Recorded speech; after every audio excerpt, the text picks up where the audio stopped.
La familia en crisis.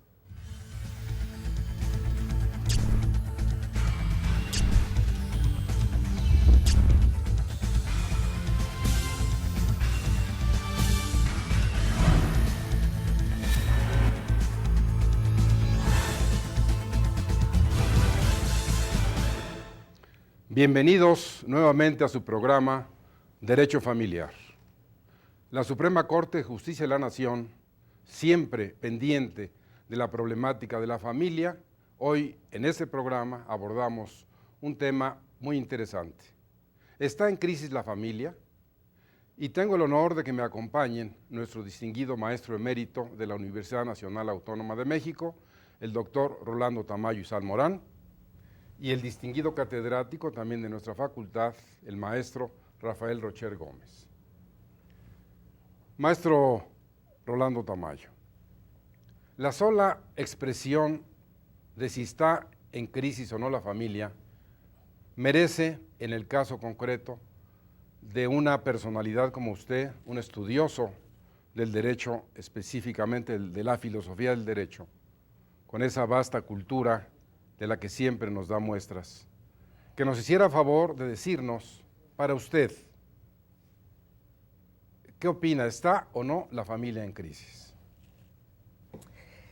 Bueno, la sola expresión de crisis es fuertemente ambigua. De hecho, la palabra crisis, que proviene del griego, sugiere más bien metamorfosis.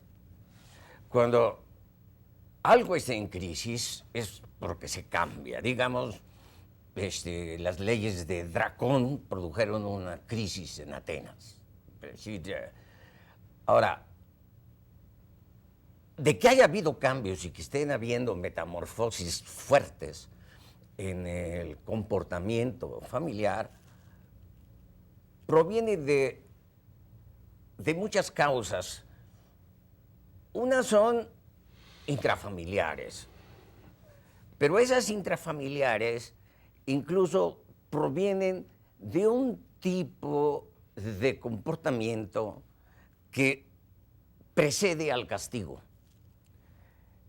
Ese comportamiento que precede al castigo es una especie de poder inminente sobre unas personas. Entonces, había personas facultadas para castigar. La mera idea de que la familia tenía clientela, de que la familia, el jefe de la familia tenía una potestas para castigar, la hacía muy estable. Tanto que duró muchos siglos. Ahora bien, ¿por qué, o usando más o menos la misma expresión, por qué se dice que está en crisis y se asocia eso inmediatamente a la violencia? Antes había violencia, pero no salía de la casa. El otro día, viendo un spot televisivo, decía que la violencia en la calle empieza de alguna manera en la casa, cosa que me dejó muy insatisfecho.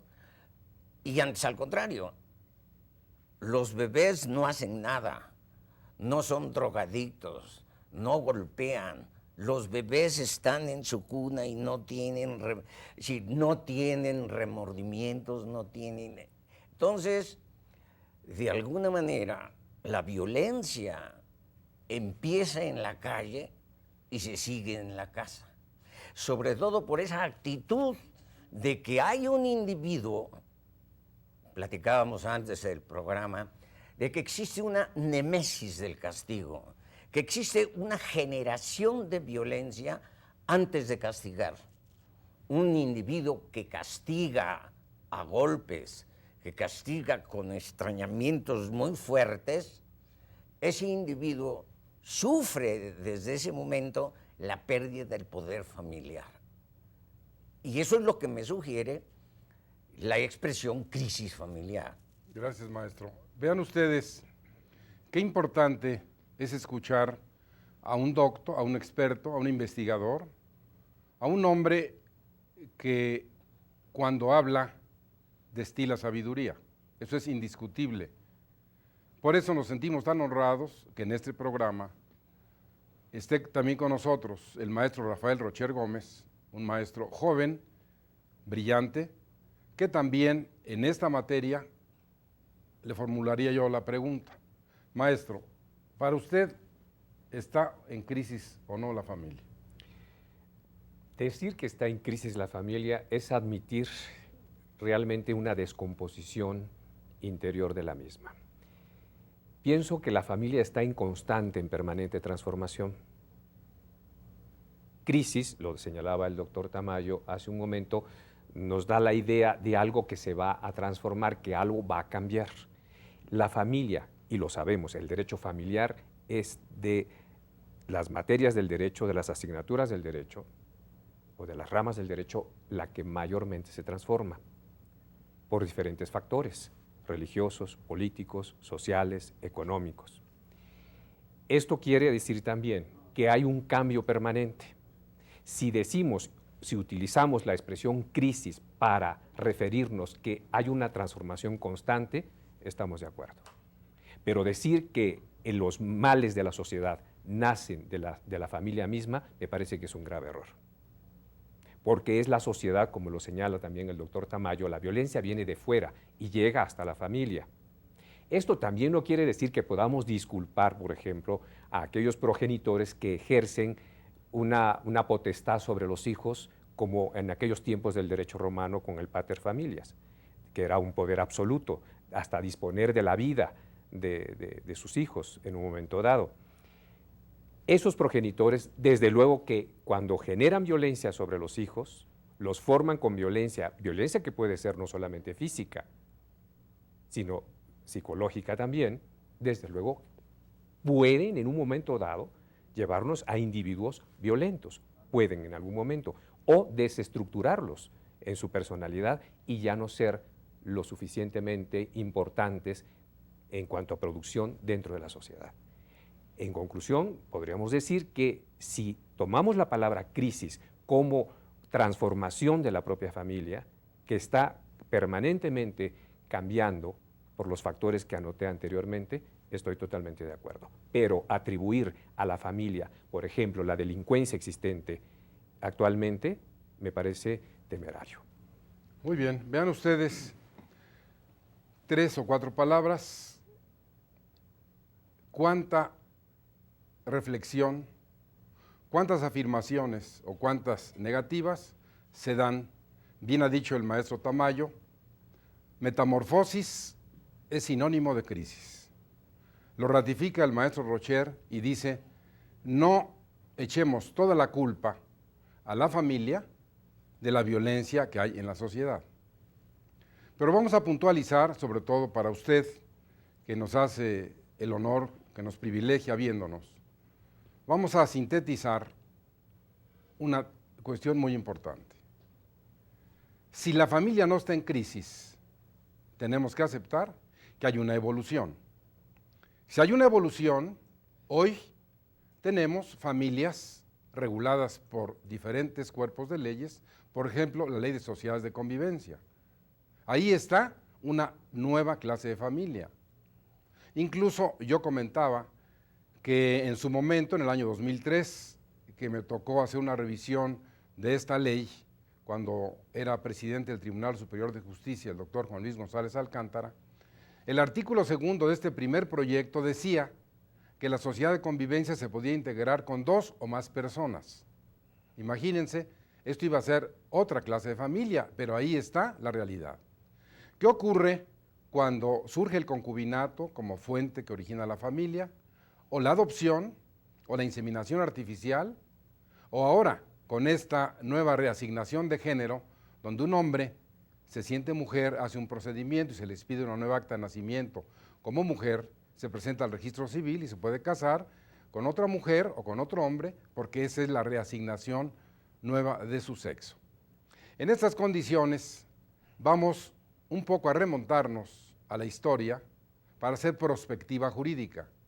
Si sabemos cómo fue la familia en el pasado, cómo es hoy, podremos seguramente, con las sabias palabras del maestro Tamayo, hacer de algún modo una premonición, hacer algo hacia el futuro de cuál va a ser la organización familiar dentro de 30 o 40 años, maestro.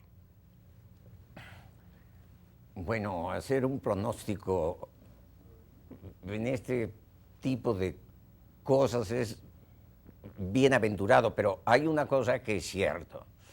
Ya vimos que la familia ha entrado en una crisis y que la familia ha entrado en una crisis por muchos fenómenos, entre ellos la reasignación de sexo. Eso no cabe duda que cambia de manera radical la estructura familiar. Todavía más si se piensa en la adopción y si esta adopción es aceptada. Entonces, la familia va a tener 2 o más personas. Eso es claro. Pero el gran problema es qué juego o qué papel va a desarrollar cada una de ellas. Cada una de ellas, porque sea como sea, va a haber alguien que mande y alguien que obedezca. La idea de una convivencia servil tendrá que nacer. Alguien tendrá que soportar la violencia del otro, en cualquiera de sus formas. Platicando con el profesor Rocher antes, decíamos que Karl Lawrence inventó la palabra de onagration, y esa nos indica una situación muy singular, que alguien se va a defender. Alguien se va a defender sobre todo porque no puede soportar la violencia de alguien. Tendrá que, en todo caso, defenderse y la violencia se volverá a aparecer. Podríamos decir, querido maestro, que esta crisis de la familia, acompañada de esa violencia que sabiamente usted maneja siempre y que nos deja sorprendidos con esos enfoques, esta crisis que lleva implícita la violencia y que finalmente es evolución, y estas nuevas clases de familia, ¿hacia dónde nos van a llevar? Porque si en el pasado hablábamos de un pater familias, seguramente, y regresaremos después con este tema, habría que analizar, yo invito al profesor Rocher y al maestro Tamayo, a que analicemos la figura de la mater familias, esa que hoy está presente y que a veces dice es una señora al frente del hogar, pero en realidad viene a llenar todas estas funciones de padre, de hermano, de familia, y que mucho honra a las familias mexicanas y sobre todo a las mujeres. En un momento regresamos con ustedes. Escuchó usted bien, antes de la pausa dijimos mater familias, emulando aquella figura de la época de los griegos, de los romanos, que durante mucho tiempo prevaleció. Hoy, específicamente en México, nombrar a la madre de familia con todos sus atributos como esa mater familias es rendirle un homenaje a todo lo que ellas, las madres, las mujeres han hecho por los mexicanos. Maestro Tamayo, al respecto sería muy ilustrativo para quienes lo escuchamos que nos dijera su apreciación sobre esta figura de la mater familias. Es muy claro en nuestra sociedad, y durante muchos años, yo podría pensar que quizá todo el siglo XX, la madre fue el único sostén real de una familia. Cuando un individuo no llevaba dinero a la casa, era irresponsable, no se preocupaba por sus hijos, la única persona que veía por la familia era la madre. La madre hacía lo imposible para ganar dinero, lavaba ajeno, todo tipo de quehaceres, era sirvienta en un momento del día, y todo eso con el único propósito de salvar a la familia. Era ella la que podía, haciendo un esfuerzo, mandar a los hijos a la escuela,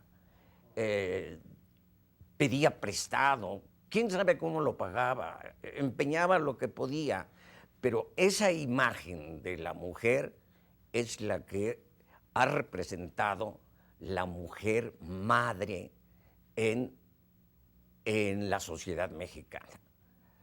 Y creo que si no hubiera habido ese tipo de personalidad, que debió de haber sido en muchas ocasiones una personalidad muy fuerte, si no hubiera habido eso, no hubiera habido ni obediencia en la familia, ni cohesión. Entonces creo que esa es una madre redentora, salvadora de la familia. Qué importante que en un programa de esta magnitud se señale, partiendo de si la familia está en crisis o no, cómo la mujer madre, ha venido a dar y a marcar una pauta tan importante, tan trascendente, que podemos con toda satisfacción decir, no, la familia no está en crisis, la familia evoluciona y aquí están los frutos, aquí está caminando, y por eso en este país que tiene más del 53% de personas del sector femenino, deben sentirse satisfechas de todos los logros que se han obtenido, porque, como bien lo dice el maestro Tamayo, han sido fundamentales para el desarrollo de este país. Maestro Rocher, ¿qué opina usted de lo que dice el maestro Tamayo? Estoy totalmente de acuerdo. Indudablemente que el papel de la madre en nuestro país, dentro de la familia, ha sido fundamental. Ha sido el pilar fundamental de la familia y lo sigue siendo, con la variante de que en los últimos tiempos, a partir del desarrollo de las ideas feministas, la mujer empezó a trabajar fuera del hogar y hoy se le ha duplicado el trabajo, el esfuerzo. No solo es proveedora, educa, amorosa, es la del ejemplo para los hijos, de honestidad, de honradez, factores importantísimos para una familia sana. Se les critica actualmente que el hecho de que trabajen fuera y dejen a los hijos en manos extrañas es también un factor de descomposición de la familia. Pero la sociedad, la transformación de la que estamos hablando, ha hecho necesario que la mujer salga también a trabajar, porque también forma parte de un aspecto muy importante, su independencia. Para no volver a recordar aquellos tiempos en que el padre, el varón, el jefe de familia, como se le decía, tenía potestad en todos los sentidos sobre su mujer. Hasta Maestro autorizaciones para contratar tenía que obtener permiso del marido. Esto que es tan importante y que un poco a veces suena romántico, pero hay una realidad que está presente en las leyes. ¿De qué manera se ha plasmado en nuestras leyes actuales? ¿De qué manera este papel de la familia y de la mujer específicamente es trascendente en todas las cuestiones jurídicas? ¿Qué dice ahora la ley? Bueno, la ley tiene también un cambio importante. El derecho familiar tiene dentro del Código Civil, que es donde se encuentra esta materia, un cambio muy importante, por ejemplo, en la protección que se le da a la mujer. La protección que se le da a la mujer, por ejemplo, también en el divorcio. A la hora de disolver el matrimonio, tiene la oportunidad de recibir una pensión alimenticia. En el matrimonio, concretamente, tiene igualdad con el varón, con su cónyuge. En la formación, en la educación de los hijos, es decir, en el ejercicio de la patria potestad, de igual manera, ya no se hacen esos distingos que anteriormente tenía la ley, que hasta para cuando faltaban los progenitores eran los abuelos paternos los que tenían que entrar directamente al ejercicio de la patria potestad. Ha habido un cambio importantísimo en la ley y todavía aún falta. Falta protegerla aún más, pienso yo, a la mujer dentro de la familia. O sea, ya hay normas de derecho positivo vigente respecto a la mujer y respecto a la familia.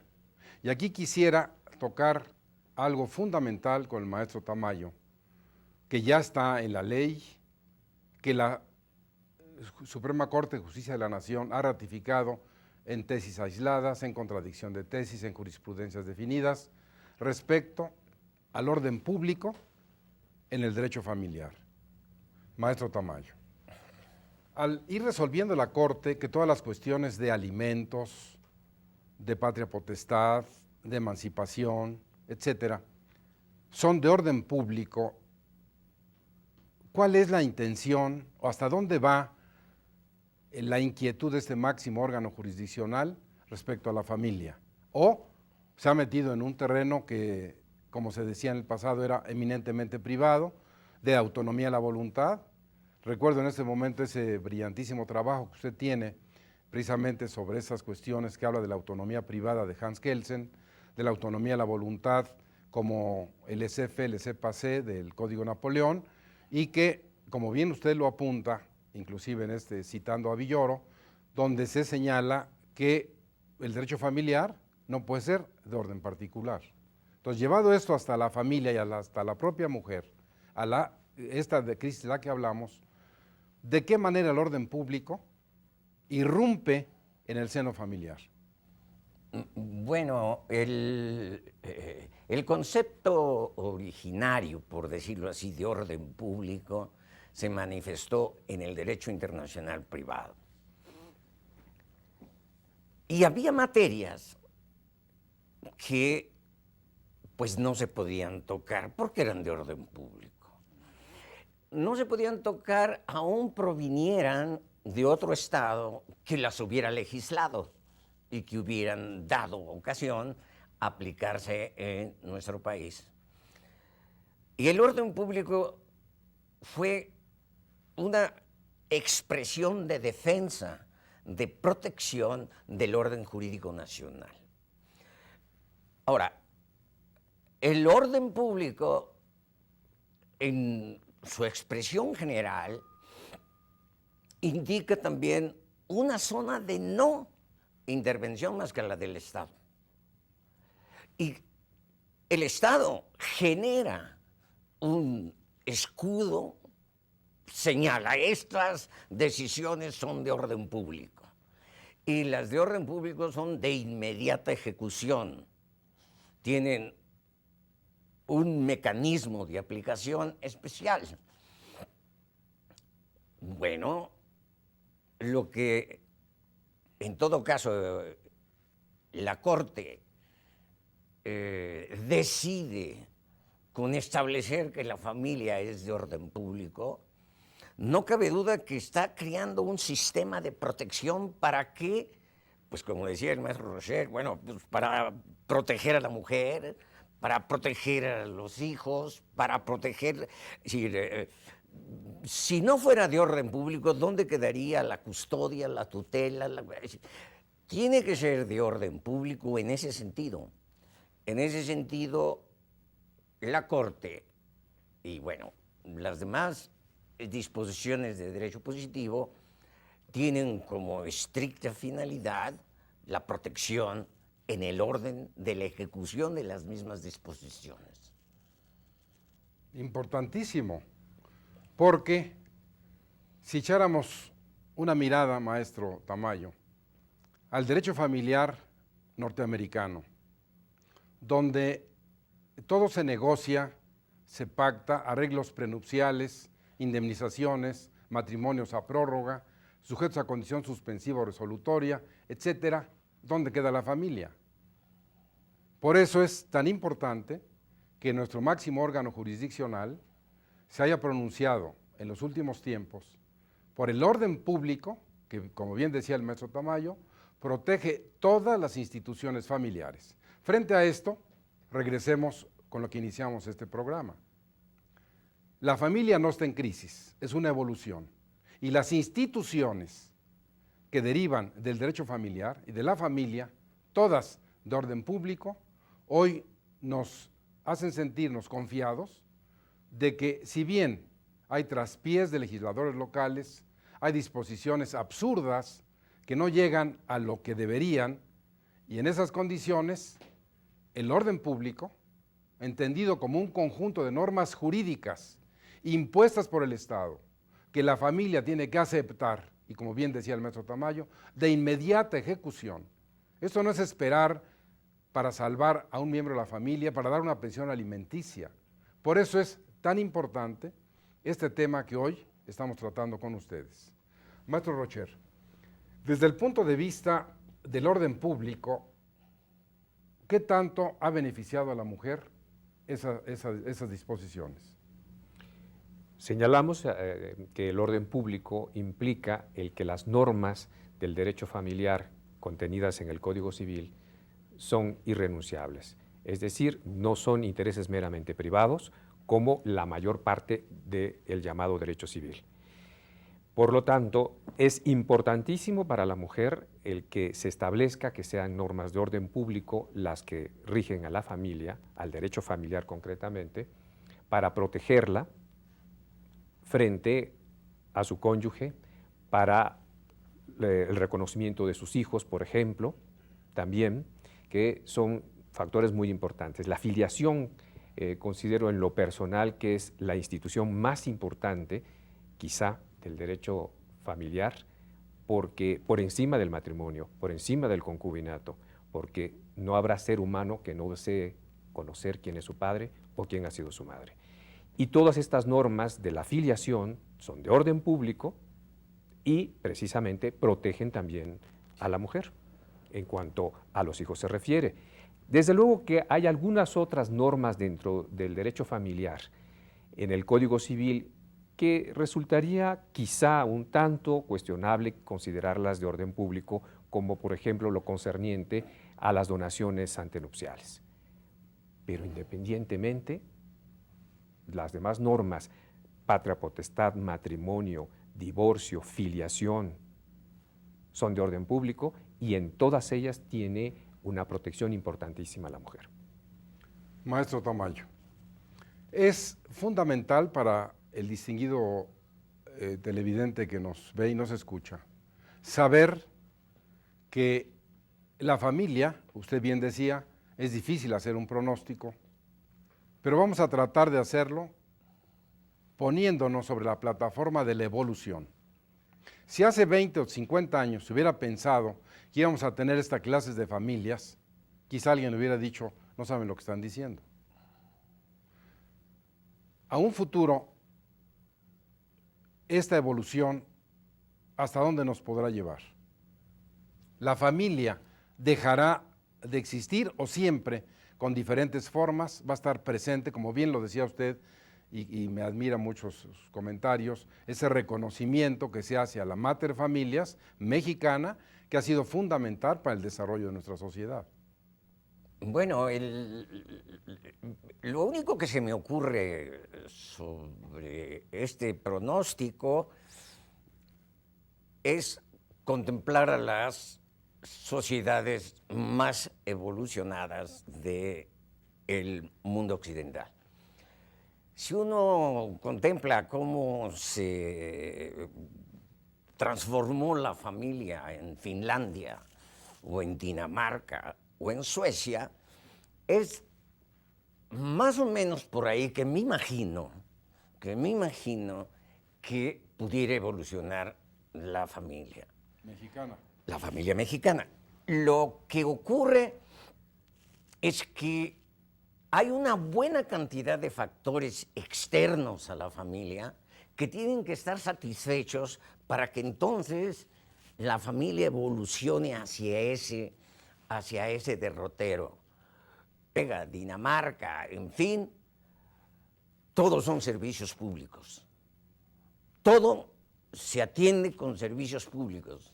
El Estado es proveedor de todos los servicios públicos. Y entonces, tanto el hombre como la mujer, ambos cónyuges, están protegidos, y protegidos incluso en esa idea del profesor Rocher de proteger a la mujer de tal manera que está muy por encima de cualquier legislación y goza de absoluta independencia, puede trabajar o dejar de trabajar, puede decir, y lo que ocurre que sí transforma bastante es el hecho de que las familias en los países nórdicos, unas no tienen hijos. Una concepción de la familia nórdica es tener 1, 2 hijos quizá, pero ese hijo sale del seno familiar desde que va al college, desde que va ahí. Y desde entonces el hijo se despega del seno familiar y vive solo. Muy probablemente ya hay en México jóvenes que viven solos de corta edad, o incluso aquellos que tienen que viajar para estudiar en otros lados. Puede ser, me imagino que si una transformación de estas se diera, sería en ese sentido. Muy bien. Aquí el maestro Tamayo ha puesto algo fundamental para poderlo comentar. Dice él, en estos países nórdicos de Europa, el Estado provee, tanto a él como a ella, de los servicios fundamentales. Es probable que hayamos llegado ya al punto en México de que se establezcan políticas públicas por parte del Estado en favor de la familia, porque es evidente que deja mucho que desear la procuración y la administración de justicia cuando se trata de la familia, cuando se trata de las mujeres, de los hombres, de los hijos. Deja mucho que desear estos procesos tan largos de adopción o tan absurdos como ahora estas nuevas reformas planteadas en materia de divorcio o de reasignación de género, sexo genérico. Imagínense, en cualquier día de estos ustedes van a escuchar en este programa algo relacionado con esa reforma tan grave. Pero concentrémonos en estas políticas públicas. El Estado debe proveer de ellas precisamente para que la familia tenga, como lo ha establecido la Suprema Corte, una garantía de que el orden público va a ir en auxilio de ella, porque lo más importante que tenemos es la familia. Recuerden ustedes que la familia nace antes que el propio Estado. ¿Y para qué todas estas cuestiones del Estado si finalmente no nos llevan a tener una familia unida, una familia que tenga lo más importante? Maestro Rocher, en este sentido, estas políticas públicas que deberían establecer los organismos, los DIF estatales, nacional, toda esta procuración de la justicia, etcétera, por ejemplo, en el Distrito Federal, ¿cómo calificaría usted que tengamos, usted ha insistido, por eso le formulo esa pregunta, en esta parte de que el derecho familiar está dentro del Código Civil, si bien dice en la propia ley que es de orden público? Pero, ¿qué pensaría usted frente a esta interrogante? Tenemos en el Distrito Federal 42 jueces familiares, 12 magistrados familiares y no tenemos leyes familiares. Efectivamente. ¿Dónde están las políticas públicas? ¿Dónde están las normas que requiere la familia? Porque seguimos juzgando en las cuestiones procesales con 16 o 17 artículos del Código de Procedimientos Civiles, reformado en 1973, y de entonces a la fecha se supone que esas son las normas procesales. ¿Y qué decir ahora de las del Código Civil? Entonces, estas políticas públicas que bien podrían caer en la promulgación de leyes familiares, que por cierto vale la pena señalarlo y aquí dar las gracias públicamente a este joven Salas Alfaro, que recién nos escribió un correo electrónico al jhuitron@derechofamiliar.net para decirnos, y fue una gran sorpresa importante, que el día 18 de marzo se inicia la vigencia del 5º Código Familiar de esta República en San Luis Potosí, que me cabe la satisfacción de decir que han seguido los que he hecho anteriormente. Entonces, maestro, vamos a un pequeño corte y regresamos con usted para hablar sobre estas políticas públicas y la posibilidad de que el Distrito Federal tenga una legislación familiar, adjetiva y sustantiva. Regresamos en un momento.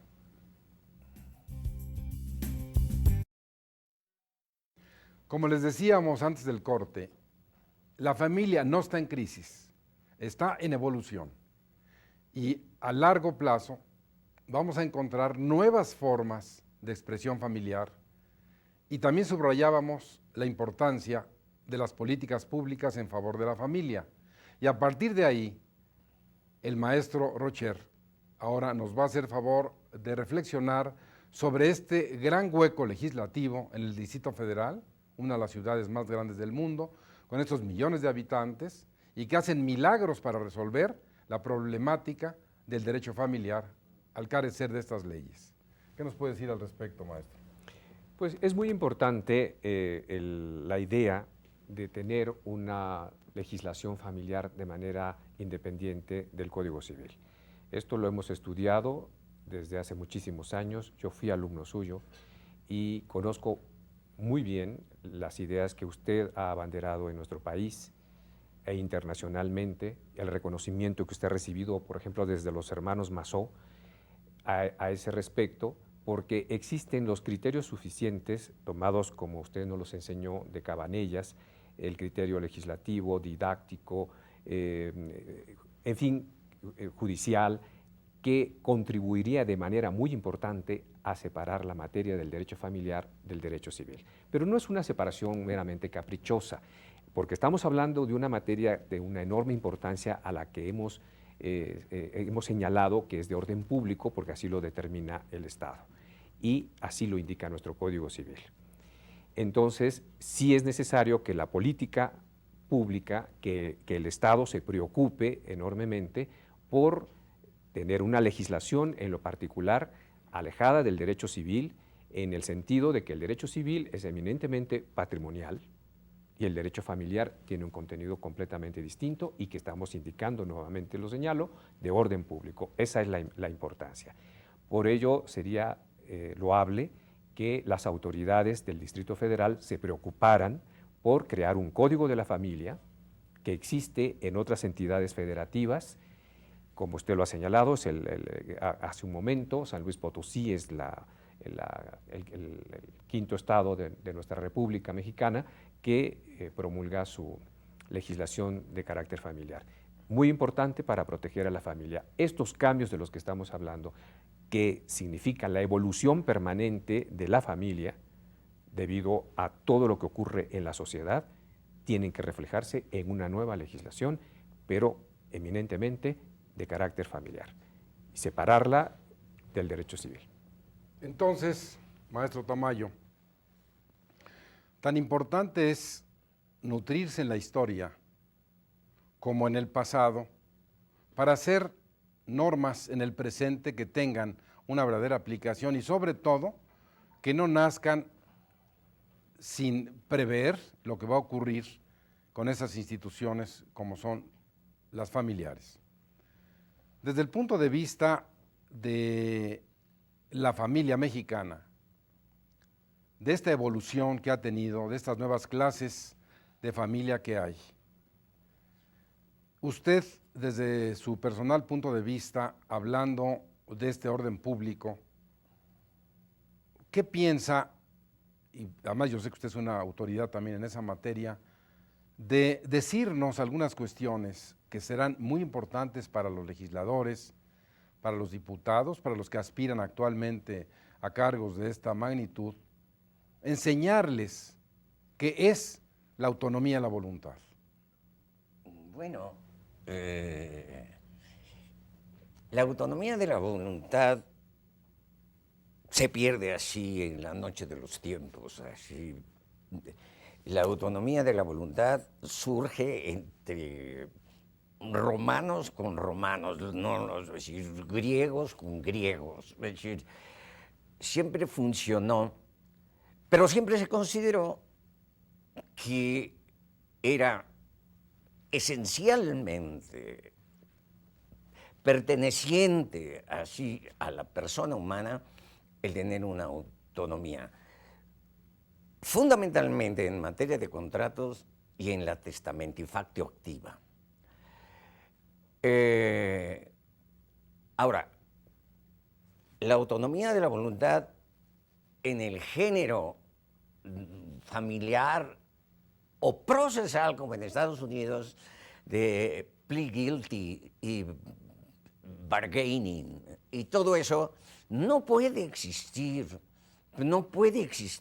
en el seno de la familia. No podemos pensar siquiera en que se pudiera negociar la filiación. Ahora es tu hijo. Perdón, te interrumpa.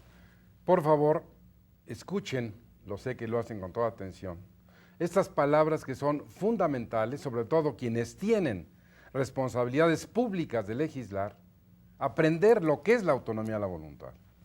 Perdón, maestro. No, está muy bien. Usted deténgame cuando quiera. Entonces, la autonomía de la voluntad era parte de la personalidad y parte de la dignidad de un individuo. Ahora, ¿qué se puede hacer, vamos a pensar, para limitarla? Pues solo con políticas públicas que hagan el Estado proveedor. Si no hay políticas públicas que permitan que una familia no se desintegre, porque uno trabaja en Iztapalapa, otro en Iztacalco, otro se queda en Satélite, la mamá tiene que planchar en Coyoacán. Si no existe un Estado proveedor, que impida que un individuo sea autonómico antes de tiempo, pues entonces la evolución que sufra la familia es una desintegración. No sería solo una evolución, sino en mucho la familia se desintegra. Se desintegra porque la política pública debe ser la de un Estado proveedor. Eso así. Ahora, la autonomía de la voluntad, de hecho, es restrictiva. Es decir, no puedo hacer lo que se me dé la gana. Puedo contratar y puedo testar. Me puedo casar. Es decir, pero son una restricción de facultades de lo que puedo hacer para cambiar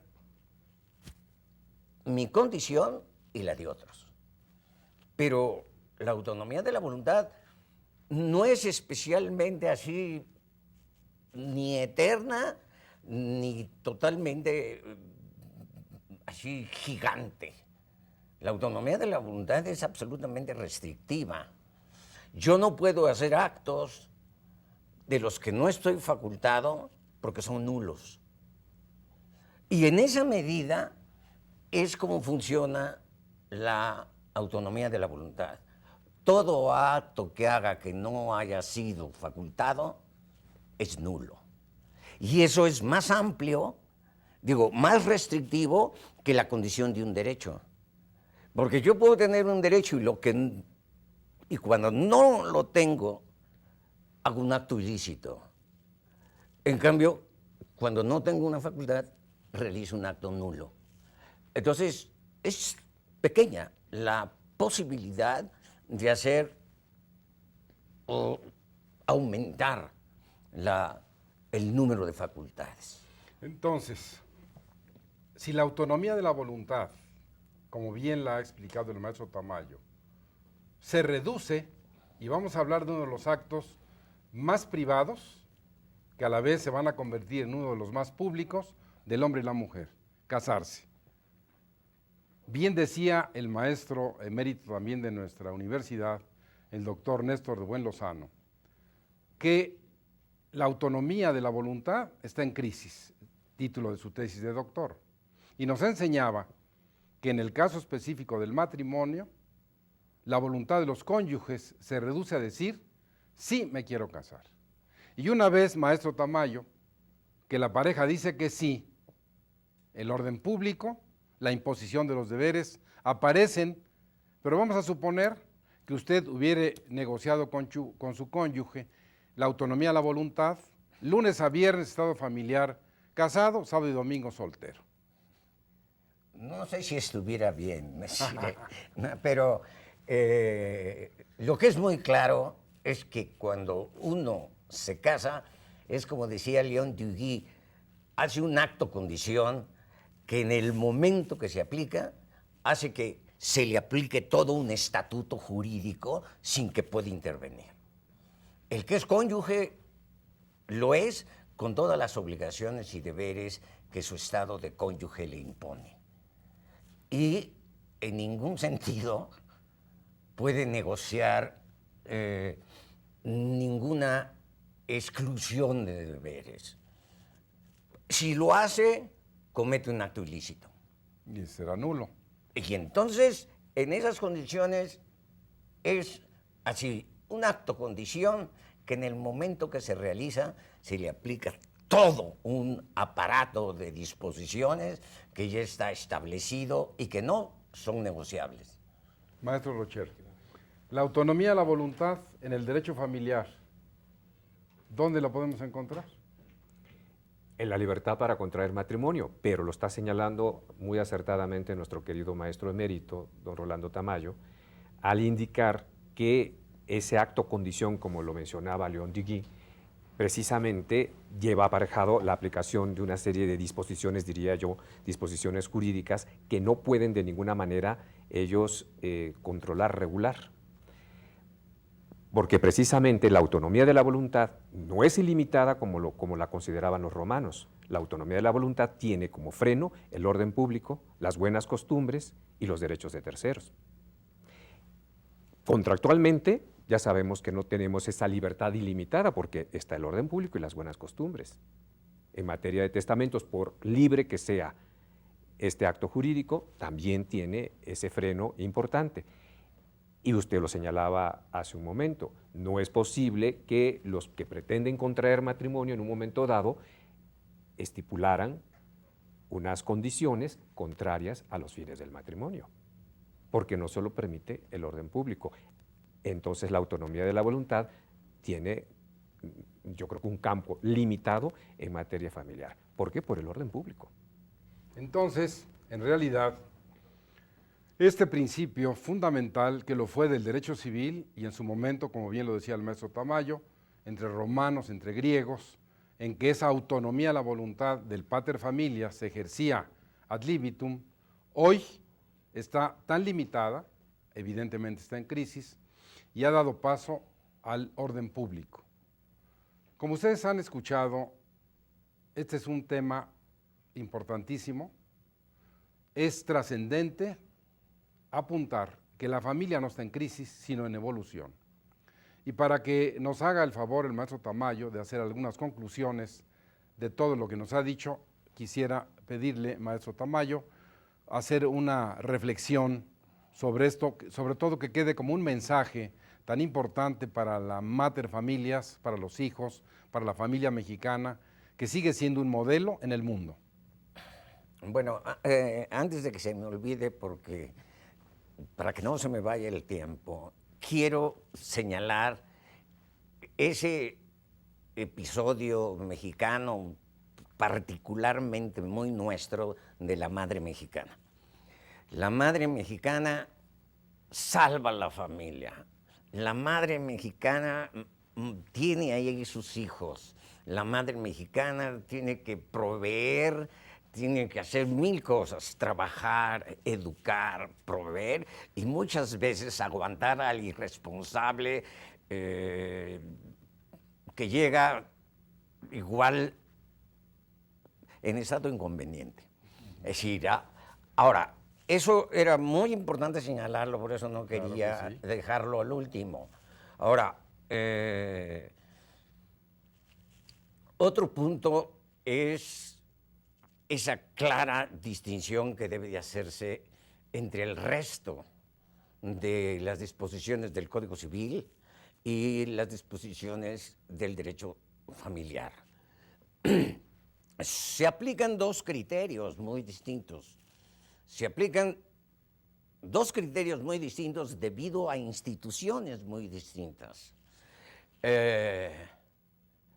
Podríamos decir que son, para lo que viene de la familia, nuevos derechos para viejos humanos. En realidad, vamos a evolucionar. No puedo saber bien en qué dirección, pero es muy claro. Y entonces, reflexionando sobre el pasado, eso es lo que se me ocurre. Es decir, hay viejos derechos para nuevos humanos. Y esos viejos derechos pueden rescatarse de las familias griegas, romanas y todo. Es decir, todavía hay cosas muy rescatables. Entonces,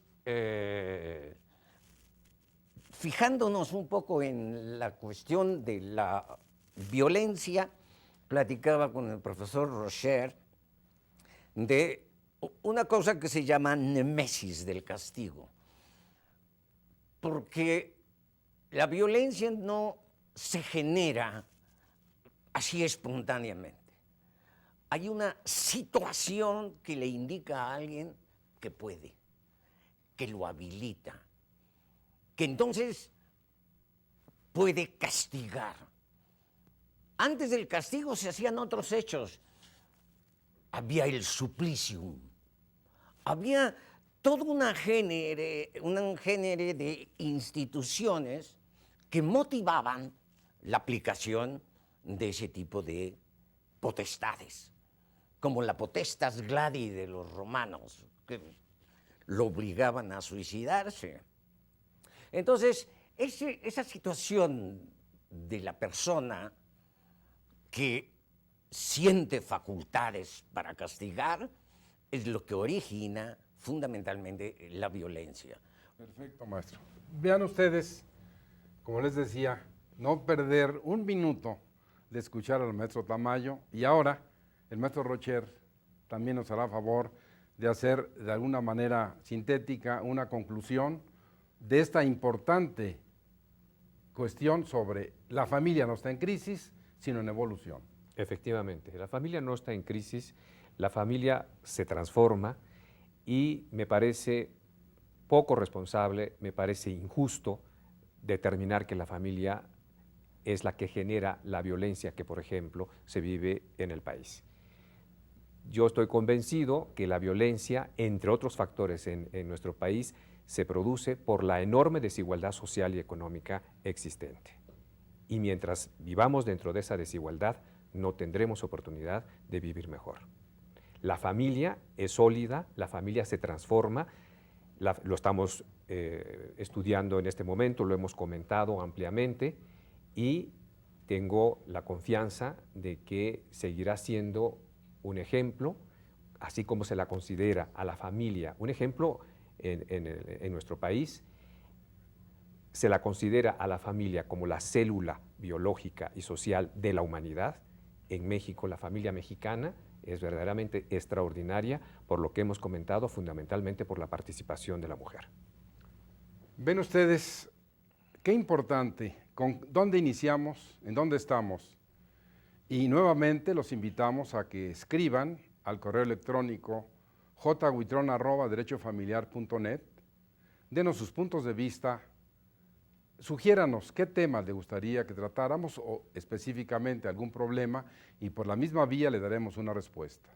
Es evidente que hoy hemos hecho un reconocimiento a las mater familias, a la organización familiar mexicana, y yo solamente le diría a quienes nos ven o quienes nos escuchan, los legisladores, los que tienen responsabilidad de proveer de las leyes más adecuadas, que lo hagan, pero que se asesoren de personas que sepan y no simplemente hacer leyes por hacerlas, porque finalmente, como decía el maestro Ignacio Burgoa, ¿para qué queremos otra constitución si con la que tenemos es suficiente? Hay que respetarla.